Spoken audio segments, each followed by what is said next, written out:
First time ఇలా vlog చేస్తున్నాను అనమాట. ఇది వచ్చేసి మేము షాపింగ్కి వెళ్ళాం. ఎందుకు అనంటే this week is my babies birthday. So వాడి కోసం అని వాడి పేరు మీద మేము ఎవ్రీ ఇయర్ డొనేట్ చేస్తూ ఉంటాం అనాథాశ్రయంలో.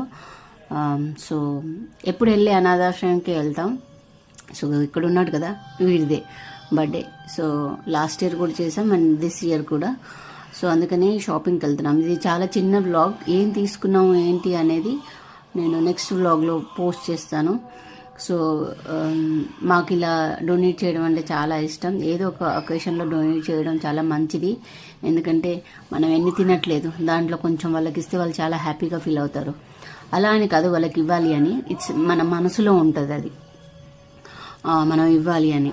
సో అందుకని వాళ్ళని అడుగుతాం మేము యాక్చువల్గా మీకు ఏం కావాలి అని. ఎందుకంటే మన ఇష్టం ఉంది, మనం తీసుకెళ్ళకూడదు కదా. వాళ్ళు తీసుకుంటారు. సో నేను ఎప్పుడైనా వాళ్ళని అడుగుతాను వాళ్ళకి ఏం కావాలని. సో వాళ్ళు ఈసారి చెప్పారు గ్రాసరీ కావాలని. గ్రాసరీలో కూడా వాళ్ళకి ఈ ఐటెం కావాలి అని చెప్పారు. సో క్వాంటిటీ అది మీ ఇష్టం, మీరు ఎంత ఇవ్వచ్చు అని చెప్పారనమాట. సో మేము ఇప్పుడు గోవాలో ఉంటున్నాం కాబట్టి క్వాంటిటీ నేను ఎప్పుడైనా వాళ్ళకి 5 kg అబోవ్ ఇస్తాను.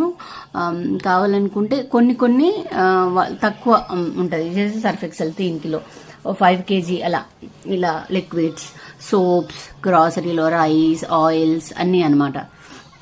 సో మేము ఏం తీసుకున్నాము, ఎంత క్వాంటిటీ తీసుకున్నాము అన్నది నెక్స్ట్ వ్లాగ్లో నేను షేర్ చేస్తాను.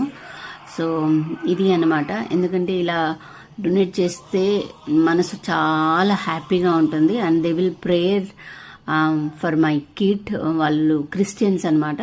వాళ్ళ ఆశ్రమం గోవాలో అంతా క్రిస్టియన్సే ఉంటారు కాబట్టి వాళ్ళు మార్నింగ్ ప్రే చేస్తారు వాడి పేరు మీద.